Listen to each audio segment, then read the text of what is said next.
أشهد أن لا إله إلا الله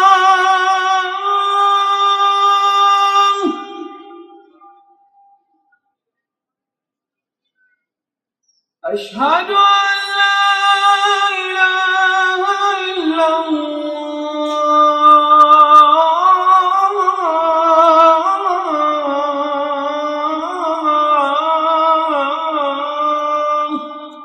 اعوذ باللہ من الشیطان الرجیم، بسم اللہ الرحمن الرحیم۔ ایک سوال آیا ہے کہ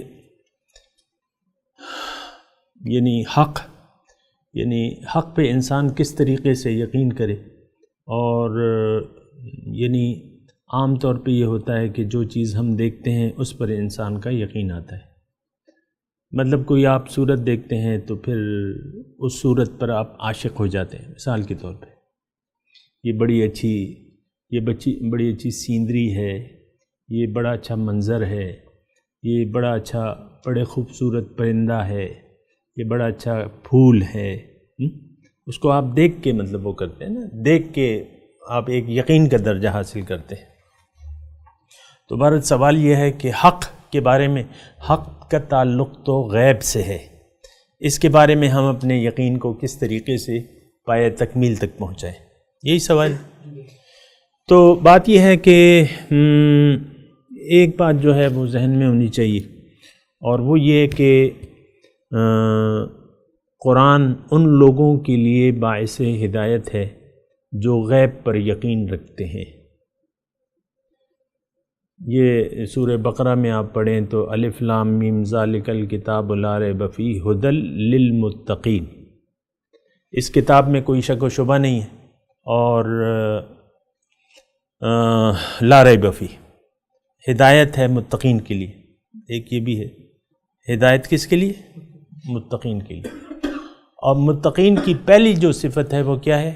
یؤمنون بالغیب، جو بن دیکھے ایمان اور یقین رکھتے ہیں، بن دیکھے۔ اور یہ یقین رکھنا یا بن دیکھے ایمان بالغیب ایسے نہیں ہے، لیکن معتبر ہستی کے بتانے سے آپ کو آپ اس پر یقین کر لیتے ہیں۔ ایک معتبر ہستی آپ کو جب ایک بات بتاتی ہے تو پھر آپ اس کو یقین کر لیتے ہیں۔ مثال کے طور پہ آپ کا بیڈ روم ہے اور گھر میں ایک سانپ آ گیا اور وہ آپ کے بیڈ روم میں گھس گیا، تو ماں جو ہے دروازہ بند کر دیتی ہے بیڈ روم کا۔ جب بیٹا آتا ہے، باہر سے آتا ہے، تو ماں کھڑی ہوئی ہے دروازے پہ، اندر نہ جانا، اندر سانپ ہے، ٹھیک ہے؟ اب آپ مجھے بتائیں کہ ماں جیسی شفیق ہستی جب آپ کے دروازے پہ پہرا دے رہی ہے اور وہ اندر ایک سانپ کی خبر دے رہی ہے، تو آپ کتنے فیصد چانس ہے کہ آپ ماں کو جھٹلا دیں گے؟ ماں تو یا تو فاتر العقل ہے، مجنون ہے، یا عقل والی ہے، ہوش مند ہے، آپ کی خیر خواہ ہے۔ تو اس بات کا کوئی چانس نہیں ہے کہ آپ ماں کو جھٹلا دیں۔ وہ چیز جو آپ نے نہیں دیکھی آپ یقین کر لیں گے، کتنے فیصد؟ تو ایک خبر دینے والی، یہ جو تمام اصل میں ہمارا معاملہ جو ہے، ہماری حقیقت تو غیب ہے، ہماری اپنی حقیقت غیب ہے، ہمیں پتہ ہی نہیں ہے اپنی حقیقت کا، نہ اس پر ہمارا یقین ہے۔ ہمیں اپنے ظاہر پر یقین ہے، باطن پہ یقین نہیں ہے۔ عام طور پہ یہی ہے نا، ظاہر کو جانتے ہیں، یعلمون ظاہرا من الحیات الدنیا وہم عن الآخرۃ غافلون، یہ لوگ دنیا کے ظاہر کو جانتے ہیں اور باطن سے غافل ہیں۔ آخرت کا میں نے یہاں معنی باطن کیا ہے، آخرت باطن سے ہے۔ تو یہ ایک شکوہ ہے، اللہ تعالیٰ فرما رہے ہیں یعلمون ظاہرا من الحیات الدنیا وہم عن الآخرۃ غافلون۔ تو اب یہ ہے نا کہ باطن اصل جو ہے یہ ایک اور بات قابل توجہ ہے کہ اصل باطن ہے، اس کائنات کی حقیقت باطن ہے، ظاہر نہیں ہے، چھپی بھی ہے، ظاہر نہیں ہے۔ یہ بات میری کتنے فیصد درست ہے؟ یعنی ہماری اس کائنات کی حقیقت باطن ہے، ظاہر نہیں ہے۔ جو کچھ نظر آ رہا ہے یہ حقیقت نہیں ہے، حقیقت اس کی باطن ہے، حقیقت اس کے پیچھے ہے، حقیقت اس کے پس منظر میں ہے۔ اور اس میں آپ کو یہ بتاتا ہوں کہ جو ہمارا اپنی ہستی ہے، اپنا آپ ہے، یہ بھی اس کا تعلق بھی باطن سے ہے۔ تو اب یہ ہے نا کہ ہمیں یعنی یہ آپ عقل سے سوچیں، عقل سے سوچیں، میں جو کہہ رہا ہوں آپ عقل سے دیکھیں، بغیر میرے کسی حوالے کے آپ اپنی عقل سے بتائیں کہ آیا یہ کائنات یہی حقیقت ہے جو کہ نظر آ رہی ہے، اس کے پیچھے کوئی باطن نہیں ہے؟ یہ آپ عقل سے سوچیں، یقیناً اس کا جواب نفی میں ہے۔ آپ یہ کہیں گے، آپ یہ مانیں گے کہ نہیں، جو ظاہر ہے اس کے پیچھے ایک باطن ہے، یہ آپ اس پہ مجبور ہوں گے آپ کہ نہیں، اس کائنات کو بنانے والا کوئی ہے، اور یہ جو ہمارے سامنے نظر آ رہا ہے یہ کیا ہے؟ یہ حق کا ارادہ ہے۔ جو بھی ہمیں نظر آ رہا ہے، یعنی سوال میں یہ تھا کہ وہ حق تو ہمیں نظر نہیں آ رہا، میں یہ کہہ رہا ہوں کہ حق تو آشکارا ہے، اس نے اپنے آپ کو ظاہر کر دیا، تخلیق کر کے اس نے آپ کو ظاہر کر دیا۔ یہ کائنات اللہ کی تخلیق ہے، یہ تو مشرکوں کا بھی عقیدہ تھا۔ وَلَئِن سَأَلْتَ مَنْ خَلَقَ السَّمَاوَاتِ وَالْأَرْضَ لَيَقُولُنَّ اللَّهُ، قرآن میں کہ اگر آپ پوچھیں ان سے کہ کس نے یہ زمین اور آسمان پیدا کیے ہیں، مشرک کہیں گے اللہ نے پیدا کیے۔ کون رزق دیتا ہے؟ وہ کہتے ہیں اللہ تعالیٰ رزق دیتا ہے۔ مشرک جنہوں نے رسالت کو جھٹلا دیا، وہ اس بات کے قائل تھے کہ ایک ہستی ہے، اس کائنات کے پیچھے ایک ہستی ہے اور وہ موجود ہے۔ مشرک بھی یعنی مانتے تھے۔ یعنی میں اس لیے یہ کہہ رہا ہوں کہ یعنی اس سے عقل انکار نہیں کر سکتی کہ اس باطن کے پیچھے، اس ظاہر کے پیچھے کوئی نہیں ہے۔ یقیناً ہم مانتے ہیں کہ اس کائنات کو بنانے والا کوئی ہے۔ پھر ہمیں یہ بھی معلوم ہے کہ ہماری یعنی انسان کی جو تخلیق ہے، اس کے پیچھے ایک بہت بڑا مقصد ہونا چاہیے۔ کیوں؟ عقل یہ کہتی ہے، ساری باتیں میں عقل کے حساب سے، عقل یہ کہتی ہے کہ ہاں انسان مرکزہ کائنات ہے، اصل اس کائنات کی میں ہوں۔ عقل یہ کہتی ہے یہ کائنات میرے لیے ہے، عقل یہ کہتی ہے یہ سورج چاند ستارے یہ سب کچھ یہ اللہ تعالیٰ نے میرے لیے پیدا کیے۔ عقل یہ مانتی ہے کہ نہیں مانتی؟ اچھا، اس کے بعد یعنی دو باتیں ہم نے کہیں کہ ایک بات یہ ہے کہ اصل باطن ہے، حقیقت باطن ہے، عقل یہ کہتی ہے حقیقت اس کے پیچھے ہے، جو بھی حق ہے وہ اس ظاہر، جو باطن ہے وہ اس ظاہر کے پیچھے ہے۔ باطن نہ ہوتا تو پھر تو ظاہر بھی نہیں ہوتا۔ تو بہرحال ایک بات یہ، دوسری بات یہ ہے کہ انسان یعنی میں، آپ، یہ مرکزہ کائنات ہے، یہ سب کچھ اللہ نے میرے لیے پیدا کیا ہے۔ پھر تیسری بات ایک یہ ہے کہ ہمیں یہ بھی معلوم ہوتا ہے عقل سے کہ میرا مقصد دنیا میں نہیں ہے، میرا مقصود، میری زندگی کا مقصد دنیا نہیں ہے، عقل یہ کہتی ہے۔ کیونکہ مقصود ہمیشہ، تھوڑا سا دیکھیں اگر ہم سوچ و بچار کریں، مقصود ہوتا ہے جو آپ کو حاصل ہو جائے، آپ کے پاس رہے۔ اگر میڈیکل کا ایک طالب علم ہے، اس سے یہ کہے گا کہ بھئی 5 سال جو تم علم کر رہے ہو اور ڈگری جو ملے گی تمہیں، اس کی میعاد جو ہے وہ 1 مہینہ ہوگی، تو کوئی پاگل ایسا ہوگا کہ 5 سال 1 مہینے کے لیے قربان کر دے؟ کیونکہ جو مقصد ہے اس سے تو 1 مہینے بعد ختم ہو جائے گا، وہ پھر 0 پہ آ جائے گا۔ تو یہ ہے نا کہ مقصد وہ ہوتا ہے جو حاصل ہو جائے، جو رہے۔ جو بھی مثال کے طور پہ آپ مال کماتے ہیں یا بچاؤ کرتے ہیں، آپ رکھ لیتے ہیں، اب یہ ہے نا کہ آپ کو پتہ ہوتا ہے میں خرچ نہیں کروں گا تو یہ رہے گا میرے پاس، مثال کے طور پہ کہہ رہا ہوں۔ تو مقصد یعنی آپ مجھے کوئی ایک ایسی چیز بتا دے دنیا کی جس کو ہم مقصد بنا سکیں کہ یہ ہمارا مقصود ہے، یہ ہمیں حاصل ہو جائے گا، یہ کبھی پھر ہم سے نہیں جائے گا۔ کوئی ایک ایسی چیز ہے کہ ہمیں حاصل ہو جائے پھر ہمارے ہاتھ سے نہ جائے؟ دنیا کی کوئی بھی چیز ایسی کوئی چیز نہیں ہے۔ اللہ تعالیٰ نے فرمایا ہے، یہ میں مطلب پیش کر رہا ہوں تبرک کے لیے آیت، ورنہ میں عقل کی بات کر رہا ہوں۔ ما عندکم ینفد وما عند اللہ باق، جو تمہارے پاس ہے وہ خرچ ہو جائے گا، ختم ہو جائے گا، جو اللہ کے پاس ہے وہ باقی رہے گا۔ تو مقصود دنیا نہیں ہے، عقل یہ کہتی ہے دنیا اور ما فیہا یہ مقصد ہو ہی نہیں سکتی۔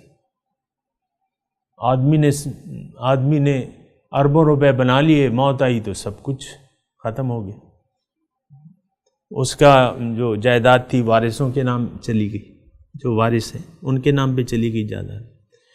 تو مقصود ایک تو یہ ہے کہ یہ عقل سے، اب یہ دیکھیں یہ عقل ہے جس کی اللہ تعالیٰ ہمیں کہ افلا تعقلون، کیا تم عقل سے کام نہیں لیتے؟ یہ سب عقل کی باتیں ہم کر رہے ہیں۔ تو مقصود ظاہر ہو ہی نہیں سکتا۔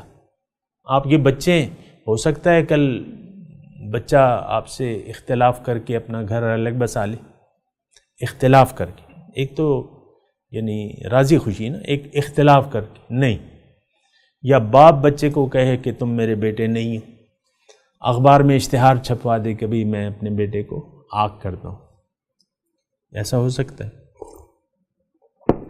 بیٹا باپ کو گولی مار دے، باپ بیٹے کو قتل کر دے، بیٹا ماں کو قتل کر دے، ماں اپنے بچے کا گلا گھونٹ دے، یہ عام خبریں ہیں، ایسے تو کوئی بات نہیں۔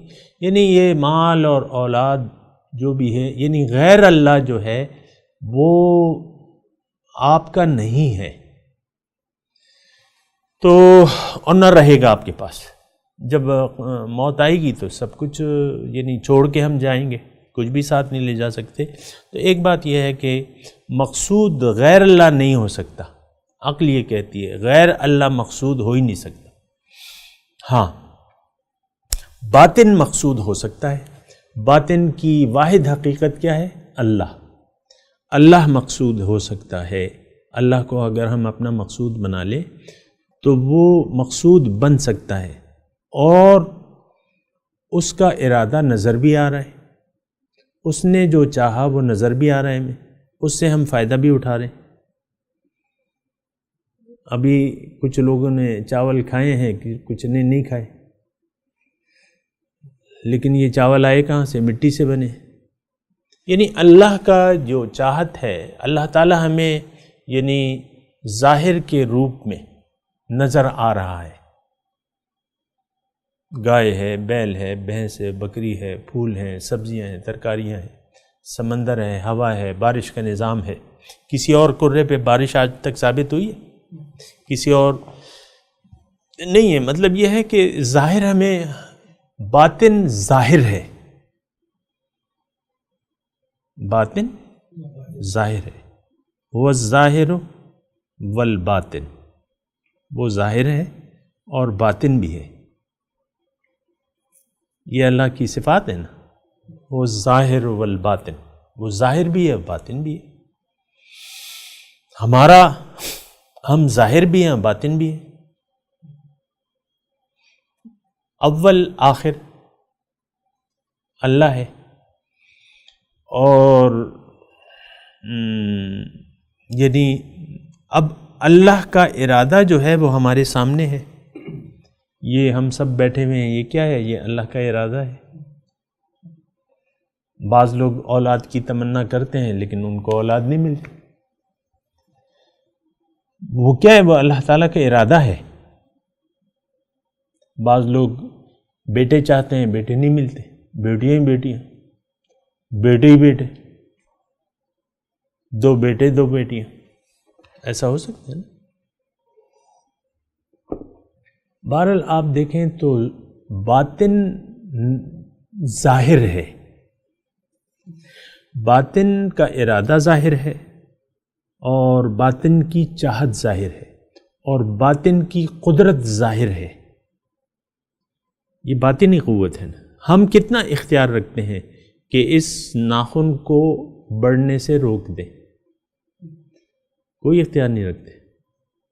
یا بال، کالے بال تو کافی لوگوں کو نہیں پسند آتے، اللہ تعالیٰ سفید کر رہا ہے، وہ کہہ رہے ہیں نہیں اس کو کالا ہونا چاہیے۔ بہرحال میں ویسے کہہ رہا ہوں کہ ہمیں اپنے وہ یہ ہے کہ ظاہر، باطن جو ہے وہ ظاہر ہے۔ ہمارے وہ شیخ ایک وہ کرتے تھے نا کہ بہرحال وہ فارسی کا ایک شعر ہے کہ بہر رنگے کو خواہی جامہ می پوش، من انداز قدت را می شناسم۔ کچھ اس طرح کا شعر ہے کہ تو جس رنگ میں بھی آ جا، بہر رنگے کے خواہی جامہ می پوش، جس قسم کے بھی تو کپڑے پہن لے، من انداز قدت را می شناسم، میں آپ کو جانتا ہوں کہ آپ کون ہیں۔ آپ نے دیکھے ہیں سمندر کی حسین مخلوقات کو، خوبصورت مچھلیاں آپ نے دیکھی ہیں، ایکویریم میں آپ نے سجا لیا تھا، پھولوں کو دیکھیں، تتلیوں کو دیکھیں، پھر ان کے رنگ و روپ کو دیکھیں۔ یہ ایک لمبی فہرست ہے، اس میں کوئی گرانے کا فائدہ نہیں ہے۔ یہ کون ہے؟ یہ باطن کا ارادہ ہے، اللہ کا ارادہ ہے۔ یہ حق ظاہر ہے، باطن ظاہر ہے، اور باطن ہمارے سامنے ہے۔ اب آدمی اٹھا ہماری نظر میں ہے، جب سے سنا ہے یار لباس بشر میں ہے۔ اللہ سے محبت، انسان سے محبت اگر آپ نے نہیں کی تو آپ اللہ کی محبت کو پا ہی نہیں سکتے۔ انسان کے راستے پر اگر آپ نہیں چلے تو آپ اللہ کے راستے کو پا ہی نہیں سکتے۔ اللہ کا راستہ انسانوں کا راستہ ہے، اللہ کا راستہ انسان کا راستہ ہے۔ انسان کے راستے پر آپ چلیں گے۔ ان کنتم تحبون اللہ فاتبعونی، اللہ کو اگر چاہتے ہو میرے راستے پر چلو، میں جو کر رہا ہوں وہ کرو، میری اطاعت کرو۔ یہ آج کا ہمارا وہ بھی چل رہا ہے نا، جو موضوع ہے وہ چل رہا ہے کہ کتنی اطاعت، کتنی محبت، کتنی اتباع، کامل اتباع۔ اس کو کیا کہتے ہیں؟ کامل اتباع، کامل اطاعت۔ ما آتاکم الرسول فخذوہ وما نہاکم عنہ فانتہوا، جو بھی اللہ کے رسول آپ کو دیں اس کو قبول کر لو، فخذوہ، اس کو پکڑ لو۔ اب جو بھی دیں، وہ جو بھی ان کا اسوہ حسنہ ہے وہ جو بھی دیں۔ اب اسوہ حسنہ میں تو بہت سے کام آتے ہیں، ان میں رفتار بھی ہے، ان کی گفتار بھی ہے، اور ان کے تمام جو اسوہ حسنہ جسے ہم کہتے ہیں اس کا اتباع کرنے کا حکم دیا جا رہا ہے۔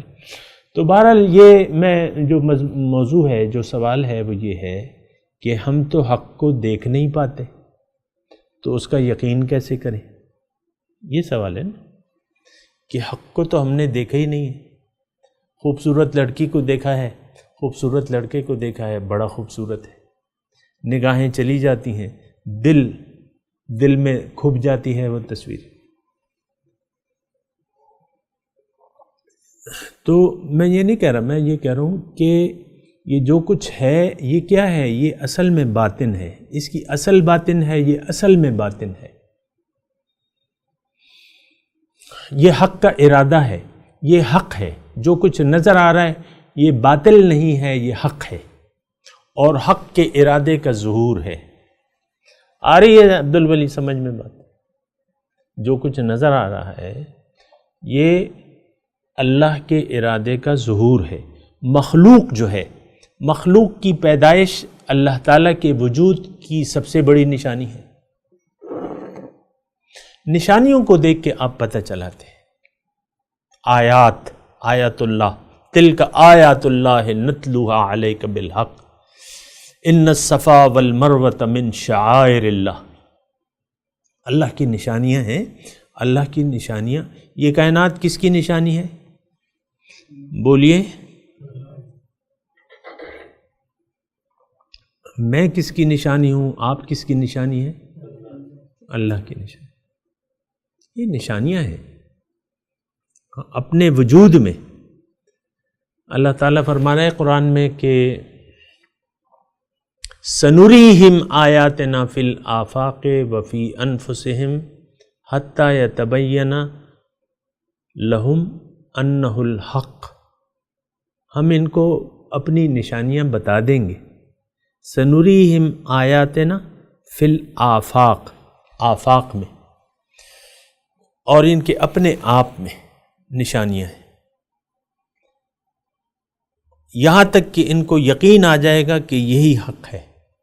میری نشانیاں جو ہیں حتیٰ یتبین، ان پہ واضح ہو جائے گا کہ انہ الحق من ربہم، کہ یہ تعلیم حق ہے، یہ ہدایت حق ہے ان کے رب کی طرف سے۔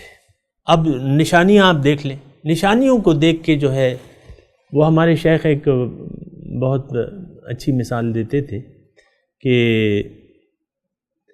عرب کے ریگستان میں، ریگستان ہیں وہاں، ایسے مطلب ریگستان تو ہیں ادھر، تو ریگستان میں ایک اونٹ کی وہ مینگنی پڑی ہوئی تھی۔ مینگنی کہتے ہیں کہ کیا کہتے ہیں، جو بھی ہے، اونٹ نے جائے حاجت کی ہوئی تھی۔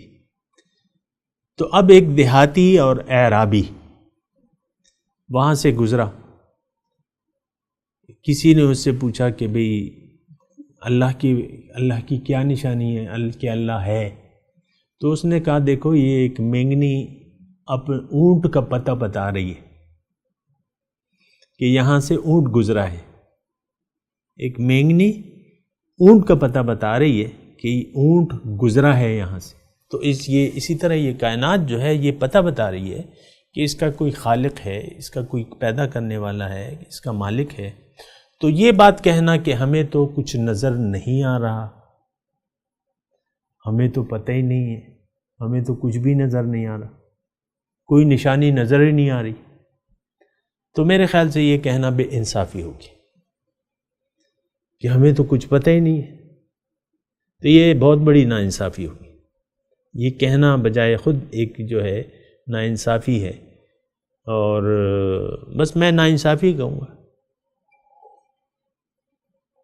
تو ایسا نہیں ہے، انسان جو ہے وہ اللہ تعالیٰ کی سب سے بڑی نشانی ہے، خود بجائے خود انسان جو ہے۔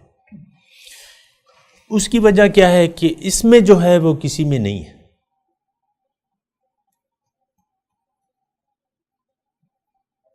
وہ ایک شاعر کا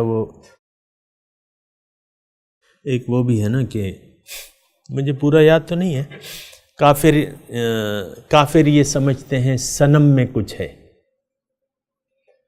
اور ہندو یہ سمجھتے ہیں کہ بت میں کچھ ہے، اور پھر وہ کہتا ہے کہ ہم تو یہ سمجھتے ہیں کہ ہم میں کچھ ہے، ہم میں کچھ ہے۔ تو لوگ تو مطلب یہ ہے کہ ظاہر میں کچھ تلاش کرتے ہیں، اور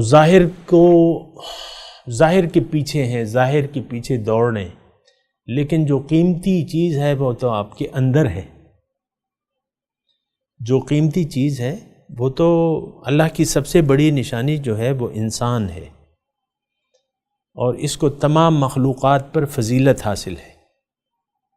ایسی ہستی آپ کو کہیں بھی نہیں نظر آئے گی، جو انسان جیسی ہستی آپ کو کہیں بھی نظر نہیں آئے گی۔ تو سب سے بڑی نشانی جو ہے وہ تو آپ کی اپنی ذات ہے، وفی انفسہم۔ ابھی میں نے آپ کے سامنے آیت پڑھ کے سنائی نا کہ میں ان کو بتاؤں گا اپنی نشانیاں، آفاق میں بھی اور انفس میں بھی۔ اب انفس میں سب سے بڑی نشانی آپ کی اپنی ذات ہے، جو کہ آپ کو نظر نہیں آ رہی لیکن وہ موجود ہے۔ شاعر نے کہا ہے نا کہ گر نبود ذات حق اندر وجود، آب و گل را کہ ملک کر دے سجود۔ اے انسان، اگر تم میں وہ ذات حق نہ ہوتی تو یہ آب و گل، آب پانی کو کہتے ہیں، گل مٹی کو کہتے ہیں، اور ملک جو ہیں فرشتوں کو کہتے ہیں، یہ ساری کائنات اور بجمی فرشتے تمہیں سجدہ کیسے کرتے؟ انسان مسجود ملائکہ ہے؟ انسان کو یعنی تمام فسجد الملائکۃ کلہم اجمعون، سب نے مل کر اس کو انسان کو سجدہ کیا ہے۔ اور آپ کو معلوم ہے کہ انسان کی جو رفعت ہے، اس کے درجات کی بلندی ہے، وہ آپ کو معراج میں پتہ چلتا ہے۔ معراج میں حضور صلی اللہ علیہ وسلم جب تشریف لے گئے ملاقات کے لیے، تو ایک وقت آیا کہ جبرائیل علیہ السلام جو مقرب ترین فرشتے ہیں، انہوں نے کہا کہ حضور آگے نہیں جا سکتا، آگے نہیں جا سکتا، آگے جاؤں گا تو جل جاؤں گا، آپ اکیلے جائیے۔ اب یہ انسان کا وہ درجہ ہے، اور یہ میں آپ کو یہ کہہ رہا ہوں کہ یہ حضور کامل انسان تھے، انسان کی فضیلت کی وجہ سے وہ بڑھ گئے، فرشتوں سے بڑھ گئے۔ تو ایک میں یہ کہہ رہا ہوں کہ ہم میں اللہ کی نشانی موجود ہے، اور ہمارا آپ دیکھیں انسان کی، ویسے تو تمام مخلوقات کی پیدائش کی کوئی نظیر نہیں ملتی، غیر اللہ سے ہم کوئی کر ہی نہیں سکتے، کوئی ایک یعنی مکھی کا پر بھی نہیں بنا سکتا، کوئی بھی مکھی کا پر بھی نہیں بنا سکتا ہے، وہی سے مکھی کا پر چھوٹا سا ہوتا ہے، مچھر کا پر نہیں بنا سکتا۔ تو اب یہ ہے نا کہ ہم میں مضمون یہ تھا، سوال یہ تھا کہ اللہ کی نشانی، اللہ کی یعنی حق تو باطن ہے، ہم اسے کیسے دیکھیں، یہ سوال تھا نا۔ تو میں یہ کہہ رہا ہوں کہ یہ سب تو حق کے علاوہ تو کچھ ہے بھی نہیں، یہ ہمارے عقائد کا ایک مسئلہ ہے کہ کان اللہ ولم یکن معہ شیء، اللہ تھا اور کچھ بھی نہیں تھا، الآن کما کان، آج بھی اللہ ہے، کچھ بھی نہیں ہے۔ تو حق کے سوا تو اب بھی کوئی موجود نہیں ہے، یہ جو کچھ ہے یہ اللہ کا ارادہ ہے، اس کی ایک نشانی ہے، اس کے ارادے کا ایک اظہار ہے۔ کنت کنزا مخفیا فاحببت ان اعرف فخلقت الخلق، ایک حدیث ہے کہ میں ایک مخفی خزانہ تھا۔ اللہ تعالیٰ تو ہمیشہ سے ہے، انسان کی پیدائش تو ابھی ہوئی ہے، ابھی کائنات کی پیدائش ہوئی ہے، ٹھیک ہے، اس میں اربوں خربوں سال لگے ہوں گے، اللہ کے لیے تو کچھ بھی نہیں ہے، کن فیکون ہے اللہ تعالیٰ۔ تو اللہ تعالیٰ فرما رہا ہے میں ایک پوشیدہ خزانہ تھا، میں نے چاہا کہ میں پہچان لیا جاؤں،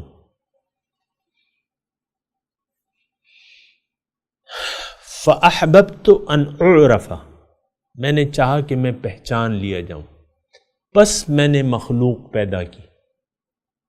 تو مخلوق سے آپ پہچان سکتے ہیں خالق کو، اور مخلوق ہی، یا پہلے میں نے آپ کو بتایا کہ انسان آپ کو اللہ کی معرفت سے آشنا کرے گا،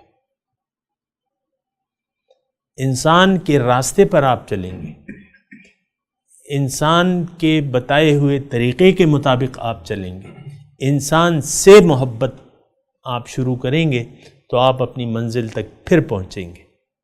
یعنی اللہ کی مخلوق، تھوڑا سا مطلب یہ مضمون وسیع ہے نا، میں آپ کو کہہ رہا ہوں کہ اللہ کی مخلوق اللہ کی معرفت کا ذریعہ ہے، اللہ کی پہچان کا ذریعہ ہے۔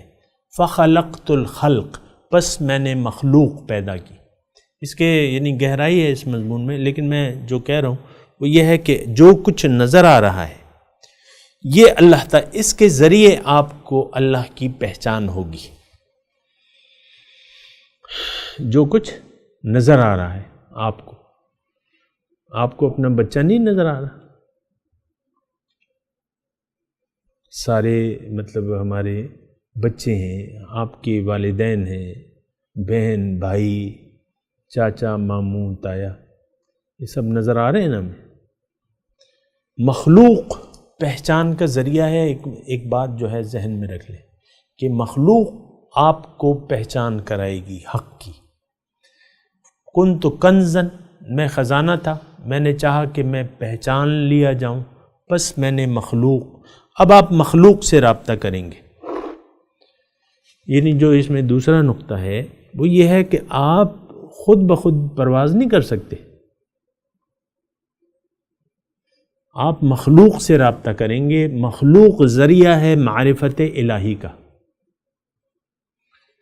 مخلوق کے ذریعے آپ نے جانا ہے اللہ کے پاس۔ تو مخلوق میں جو ہے انسان کامل جو ہے وہ ہمارے حضور صلی اللہ علیہ وسلم ہے ہمارے لیے، ان سے رابطہ، ایک تو ان سے رابطہ جوڑنا ہوگا، دوسرا ان سے محبت۔ اگر اللہ کی محبت چاہتے ہیں تو سب سے پہلے آپ کو انسان سے محبت کرنی ہوگی۔ یہ میں مضمون آج تک لا رہا ہوں۔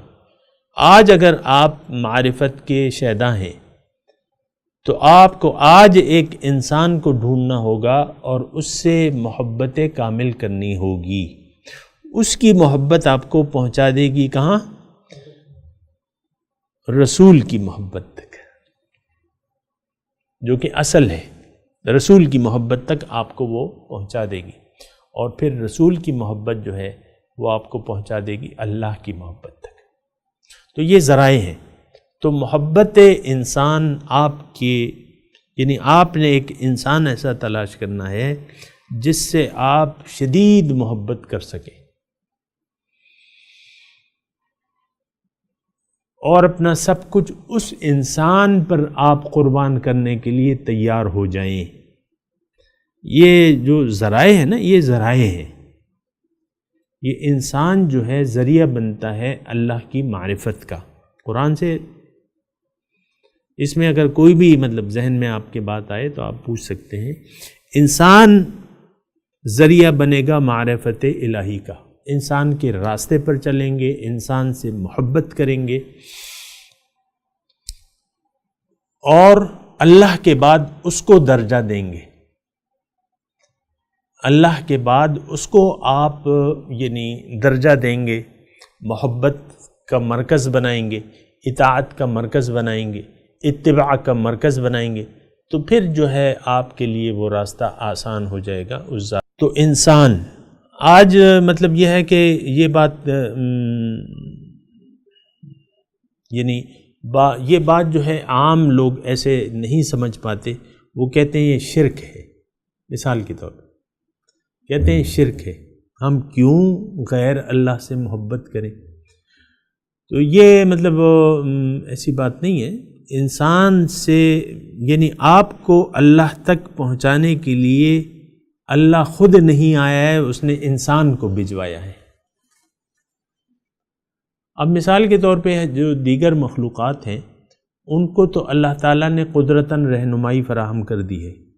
شہد کی مکھی جانتی ہے کہ میں نے شہد کیسے بنانا ہے، ہر ایک مخلوق اسی طرح۔ کل قد علم صلاتہ و تسبیحہ، ہر مخلوق اس کی اپنی نماز اور تسبیح جانتی ہے۔ تو باقی چیزیں تو قدرتاً فیڈ ہیں نا ان میں۔ اب انسان اپنے مقصود تک کیسے پہنچے گا، اس کا مقصد کیا ہے، کون بتائے گا اس کو انسان بتائے گا۔ باقی مخلوقات کو تو اللہ تعالیٰ نے فیڈنگ کر دی ہے نا، اس کی فطرت میں فیڈنگ ہے جو بھی ہے۔ گھوڑا جو ہے کبھی گوشت نہیں کھائے گا، اور شیر جو ہے کبھی گھاس نہیں کھائے گا، تو وہ تو فیڈڈ ہے۔ لیکن انسان کو اللہ تعالیٰ نے جو اس کی فطرت ہے، جو اس کی رہنمائی ہے، وہ انسان کرے گا اللہ، لیکن ذریعہ کیا ہوگا؟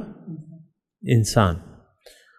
اب معرفت ہے، قرب خداوندی ہے، ملاقات ہے، اس کو حاصل کرنا ہے اگر آپ نے، یا اس کے لیے تیاری کرنی ہے، تو اس کے لیے ذریعہ کیا ہے؟ انسان. انسان کے ذریعے آپ نے جانا ہے. خود بخود آپ جا نہیں سکتے، آپ کو تو راستہ ہی پتہ نہیں ہے. تو خیر راستہ تو اللہ تعالیٰ نے بتایا، لیکن کس کے ذریعے؟ انسان کے ذریعے. تو انسان جو ہے اس کے ذریعے آپ نے جانا ہے اللہ تک. اور اب اس میں یعنی اس کے ذرائع کیا ہیں؟ پہلے تو محبت ہے، عقیدت ہے، محبت ہے. تو آپ نے یعنی عقیدت کا تعلق جو ہے وہ یعنی اللہ سے ہے، اللہ کے راستے سے ہے. تو عقیدت انسان سے عقیدت ہے، یعنی بنیادی طور پہ تو اللہ تعالیٰ ہی ہے، لیکن یہ ہے کہ وہ ذریعہ جو ہے وہ پھر عقیدت آپ نے پیدا کرنی ہے انسان کی، اور محبت کرنی ہے انسان سے محبت. یعنی آپ نے جو کچھ اللہ سے کرنا ہے وہ آپ کو انسان کی صورت میں کرنا ہوگا، انسان سے کرنا ہوگا. فدا کا امی و ابی، حضور صلی اللہ علیہ وسلم سے بعض اصحاب کرام بات کرتے تھے نا، تو کہتے تھے میرے ماں باپ آپ پہ قربان. فدا کا امی و ابی. آج ہم بھی کہتے ہیں، اگرچہ کرنے کے لیے تیار نہیں ہے، قربانیاں دینے کے لیے تو ہم تیار نہیں ہیں، کیونکہ وہ عقیدت اور محبت کا مرکز نہیں ہے. تو یہ فدا ہونا، رسول پہ جنگ احد ہے، اور اچانک خالد بن ولید رضی اللہ تعالیٰ عنہ آتے ہیں. اس وقت کافروں کی لشکر سے ہڑبونگ مچ جاتی ہے، اور صحابہ کرام بھاگ پڑتے ہیں، کبار صحابہ کرام بھی. لیکن میدان میں کچھ اصحاب ایسے رہ جاتے ہیں کہ انہوں نے حضور کے سامنے ایک ڈھال، انسانی ڈھال بنا لی ہے. اپنے چہرے پہ لیتے ہیں تیر، تلوار کے وار اپنے ہاتھ پہ لیتے ہیں، اور اس طریقے سے. تو یہ مطلب وہ ہے نثار، آپ نے اپنی جان نثار کر دی. تو بہرحال تو انسان جب اللہ پہ نثار ہوگا، بات تو یہ ہے کہ نثار ہونا ہے ہم نے اللہ پہ، کیونکہ یہ جان اور مال کس کا ہے؟ تو یہ نثار کرنا ہے. اب یہ نثار کرنا اپنے انسان کے سامنے ہے، انسان پہ نثار کرنا ہے. اس کا مطلب کیا ہوگا کہ آپ نے اللہ پہ نثار کر دیا. غار ثور ہے، اور وہاں وہ یعنی رکتے ہیں غار ثور میں، اور ابوبکر صدیق ہیں، وہ پہلے جاتے ہیں اور وہ صفائی کرتے ہیں غار کی صفائی کرتے ہیں، اور سارے سوراخ بند کرتے ہیں، قمیص کو پھاڑ دیتے ہیں، یا جو بھی ہوتا ہے. تو اب پھر کوئی کپڑا باقی بچا نہیں، لیکن ایک سوراخ رہ گیا. بہرحال تو اب تو اور کچھ ہو نہیں سکتا، تو انہوں نے وہاں پر اپنا پاؤں رکھ لیا. حضور کو بلایا کہ آئیں حضور، صفائی ہو گئی ہے، آ جائیں. آئے حضور، لیٹ گئے تھوڑی دیر کے لیے. تو اس سوراخ پہ انہوں نے اپنا پاؤں رکھ دیا. کہ کیوں؟ کہ مجھے تکلیف پہنچے خیر ہے، لیکن میرے محبوب کو تکلیف نہ پہنچے. تو وہ پھر یہ ہے کہ سانپ نے ڈس لیا جو بھی ہے. لیکن میں یہ کہہ رہا ہوں کہ سب کچھ آپ نے نثار کرنا ہے انسان کے سامنے. انسان آپ کے سامنے کیا ہے؟ اللہ کی نشانی ہے. کیا ہے؟ اللہ کی نشانی ہے کہ نہیں ہے؟ تو یہ تو یعنی نور، اللہ کا نور جو ہے وہ کون ہے؟ انسان ہے. اللہ کا نور، انا من نور اللہ والمؤمنون کلہم من نوری، میں اللہ کے نور سے ہوں اور تمام مومن میرے نور سے ہیں. تو بہرحال آج کا ٹائم تقریباً ختم ہونے والا ہے. میں یہ خلاصے کے طور پہ یہ کہہ رہا ہوں کہ حق واضح ہے، حق چھپا ہوا نہیں ہے، حق حاضر ہے، ہمارے سامنے ہے، ہم دیکھ رہے ہیں حق کو.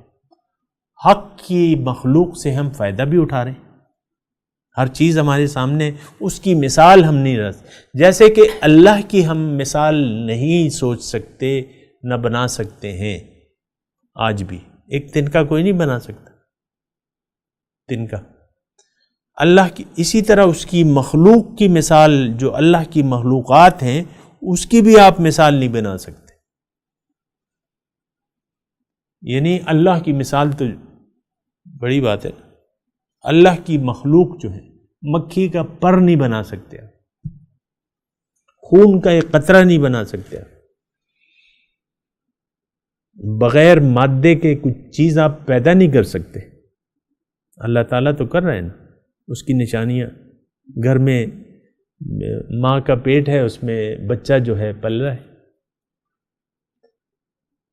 بس وہ ہو رہا ہے، تخلیق ہو رہی ہے بچے، تو یہ ہے نا کہ یہ ساری نشانیاں موجود ہیں، یہ کبھی نہ سمجھا جائے کہ اللہ تو موجود نہیں ہے، ہم کیسے دیکھیں، اس پہ یقین کیسے کریں؟ کون سی چیز ہے جس میں اللہ کی قدرت نہ ہو، جس میں اللہ کی خلاقیت نہ ہو؟ کون سی ایسی چیز ہے؟ اکثر چیزیں تو بلا واسطہ ہیں، لیکن کچھ بالواسطہ ہیں، یہ کب ہے؟ اس کا مٹیریل کس نے پیدا کیا ہے؟ جس نے اس کو بنایا ہے اس کو دماغ کس نے دیا ہے؟ ٹھیک ہے انسان نے بنا لیا، لیکن اب یہ آپ کے ہوائی جہاز ہوا میں اڑ رہے ہیں کہ نہیں؟ کتنے ٹن وزن لے کے ہوا میں اڑتے ہیں، یہ دماغ کس نے دیا ہے؟ وہ بھی ہوائی جہاز بھی اللہ کی نشانی ہے، اللہ تعالیٰ نے کشتی کو بھی اپنی نشانی قرار دیا ہے کہ میں نے تمہیں اتنی عقل دی ہے۔ بہرحال مضمون جاری ہے۔ وآخر دعوانا ان الحمد للہ رب العالمین۔